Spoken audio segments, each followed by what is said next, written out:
আমরা আছি বৈষম্যের বিরুদ্ধে, আমরা আছি ন্যায়ের পক্ষে, আমরা আছি আল্লাহর দেওয়া কোরআনের বিধানের পক্ষে। এ বিজয় আমাদের হবে ইনশাআল্লাহ। সম্মানিত ভাইয়েরা, কেউ কেউ জাতির মধ্যে হিংসা সৃষ্টি করে জাতিকে বিভিন্নভাবে বিভক্ত করতে চান।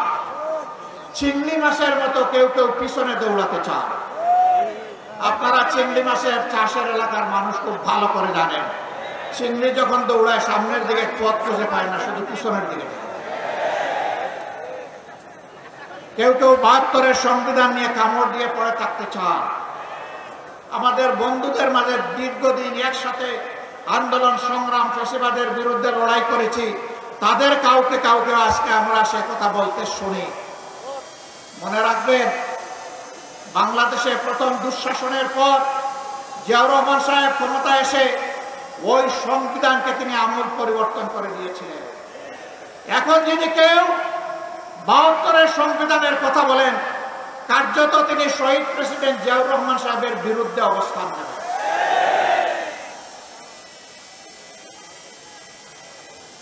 ৭২-এর সংবিধানের কথা আজ যিনি অত্যন্ত সংকটজনক অবস্থায় আছেন, জাতির এক শ্রদ্ধার কেন্দ্রবিন্দুতে যার অবস্থান, বেগম খালেদা জিয়াও কখনো ৭২-এর সংবিধানের পক্ষে কথা বলেননি।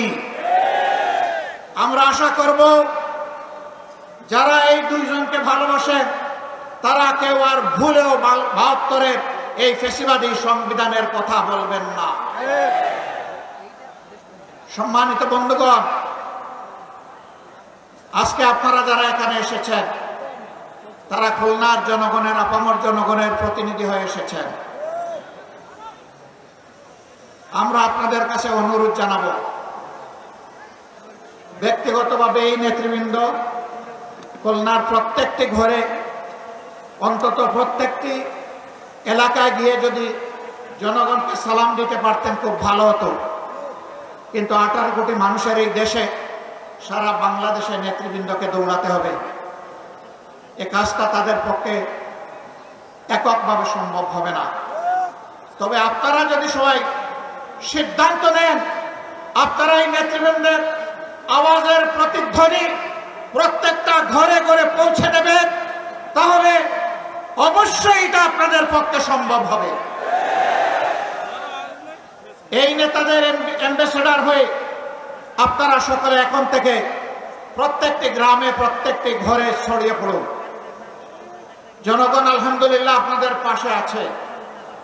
আজ মুখ খুলে কথা বলে একজন আমার রিক্সা চালক ভাইকেও যখন কোনো সাংবাদিক জিজ্ঞেস করেন আগামী ভোট কোন দিকে, দফাস করে বলে যে আগামী ভোট ওই দিকে,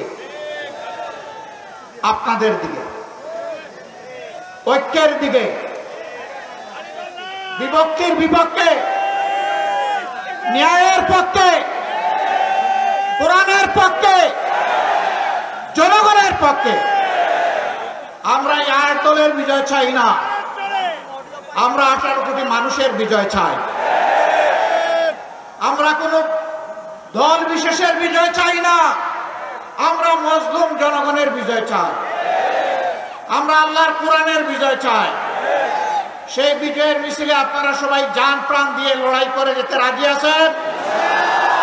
আমরা যে 5 দফা কর্মসূচি ঘোষণা করেছি, যার ভিত্তিতে এখন এই আন্দোলন চলছে, আমাদের স্পষ্ট বক্তব্য, আমাদের দাবি পূরণ না হওয়া পর্যন্ত আমাদের লড়াই চলবে।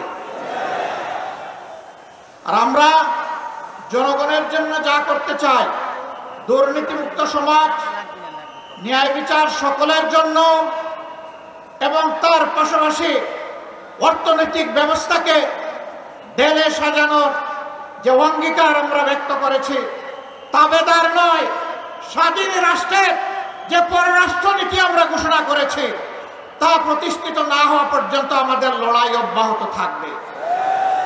আমাদের যুবক যুবতীদের আকাঙ্ক্ষা পূরণ না হওয়া পর্যন্ত আমাদের লড়াই অব্যাহত থাকবে।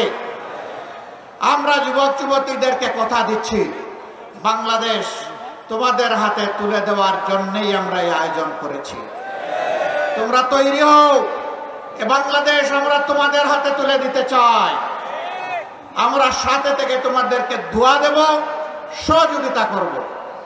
সন্তানেরা দেশ চালাবে সুন্দরভাবে, এটি হবে আমাদের জন্য গর্বের কারণ। প্রস্তুতি নেওয়ার জন্য আহ্বান জানাচ্ছি, তোমরা প্রস্তুত হয়ে আসো। শুধু চাকরি কেন, চাকরির খোঁজ না করে নিজেই কিভাবে দেশটা গড়বা, চাকরি দিবা, সেই ব্যবস্থা, সেই চিন্তা এখন থেকে মাথায় লালন করো।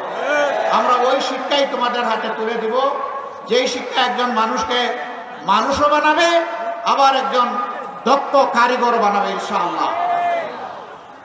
সেই বাংলাদেশ গড়ার চলমান এই আন্দোলনের সংগ্রামে বাংলাদেশের 18 কোটি মানুষকে শরীক হওয়ার উদাত্ত আহ্বান জানিয়ে আজকে যারা এই আয়োজন করেছেন তাদেরকে কেন্দ্রীয় সংগঠনের দায়িত্বশীল নেতৃবৃন্দের পক্ষ থেকে আন্তরিক কৃতজ্ঞতা এবং ধন্যবাদ জানিয়ে আমরা মহান আল্লাহ তাআলার সাহায্য কামনা করে আগামী দিনে একটা ফেসিবাদ মুক্ত সমাজ দেখার আকাঙ্ক্ষা প্রত্যয় রেখে আমার কথা এখানেই শেষ করছি।